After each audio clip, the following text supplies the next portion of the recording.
సమావేశాన్ని ఈరోజు ఇక్కడ ఏర్పాటు చేయడం జరిగింది. అయితే గత 10 సంవత్సరాలుగా విభజన చట్టంలో పొందుపరిచినటువంటి అంశాలు ఇతరత్ర పరిష్కారానికి నోచుకునేటువంటి అతి ముఖ్యమైన అంశాలు కూడా వాటన్నిటికీ ఈ సమావేశంలోనే సమాధానాలు కానీ పరిష్కారాలు కానీ దొరుకుతాయని ఈ సమావేశం అనుకోలేదు. కాకపోతే వీటికి పరిష్కార మార్గాలు చూపించడానికి ఏదో ఒక విధానపరమైన నిర్ణయాన్ని వ్యవస్థను ఏర్పాటు చేసుకోవడం అవసరం ఉంది. కాబట్టి ముందుగా 2 రాష్ట్రాల ముఖ్యమంత్రులతో సహా ప్రతినిధి బృందాలు అందరూ కూలంకషంగా చర్చించిన తర్వాత ఒక నిర్ణయాన్ని రావటం జరిగింది.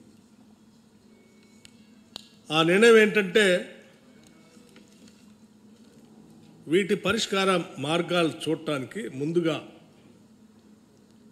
ఉన్నత స్థాయి అధికారులతో కూడినటువంటి ఒక కమిటీని 2 రాష్ట్రాలకు సంబంధించినటువంటి ఉన్నత స్థాయి అధికారులతో, అంటే చీఫ్ సెక్రటరీ స్థాయి అధికారితో సహా వారితో ఇంకొక 3 మెంబర్, ఈచ్ స్టేట్కి 3 మెంబర్స్ కలిపి ఒక కమిటీని వేసి కొద్ది రోజుల్లో, అంటే అనగా ఒక 2 వారాల లోపల సమావేశమై సాధ్యమైనంత వరకు వాళ్ళ స్థాయిలో పరిష్కారానికి వచ్చేటువంటి అంశాలని చర్చించి పరిష్కార మార్గాన్ని ఎత్తడం కోసం ఒక కమిటీ వేయాలని నిర్ణయించడం జరిగింది.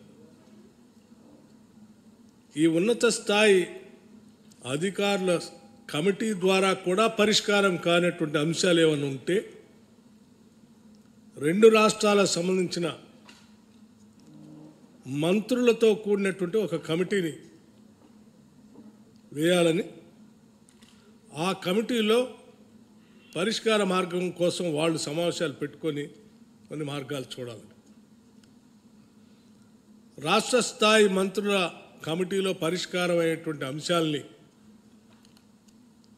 2 రాష్ట్రాలకు సంబంధించినటువంటి ముఖ్యమంత్రి స్థాయిలో అంగీకరించడం, ఒకవేళ అక్కడ కూడా పరిష్కారం కానటువంటి మార్గాలు ఏమైనా ఉంటే, ఆ అంశాలు ఉంటే మళ్ళీ రాష్ట్ర స్థాయిలో ముఖ్యమంత్రుల స్థాయిలో సమావేశాన్ని ఏర్పాటు చేసుకొని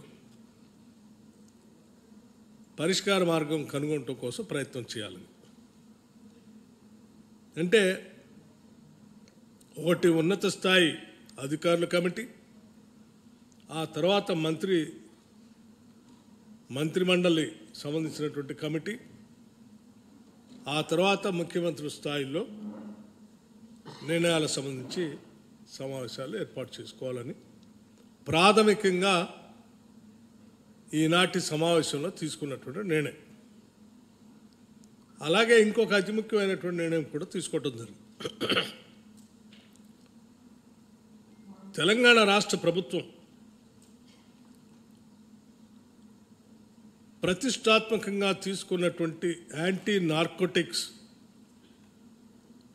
అంటే డ్రగ్ ఫ్రీ రాష్ట్రంగా ఈ రాష్ట్రాన్ని తీర్చిదిద్దటం కోసం ఒక ప్రత్యేకమైనటువంటి డ్రైవ్ని తీసుకుంది.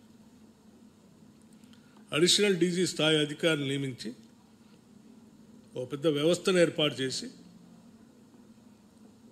డ్రగ్స్ వ్యతిరేకంగా కఠినమైన నిర్ణయాలు తీసుకునేటట్టుగా ఒక కార్యాచరణ ప్రణాళిక తీసుకొని ముందుకు పోతా ఉన్నాం.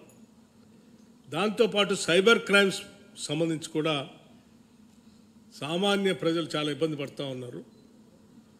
ఈ సైబర్ క్రైమ్స్ నుంచి కూడా, ఈ డ్రగ్స్ నుంచి కూడా రాష్ట్రాన్ని కాపాడాలనే ఉద్దేశంతో ముందుకు తీసుకొని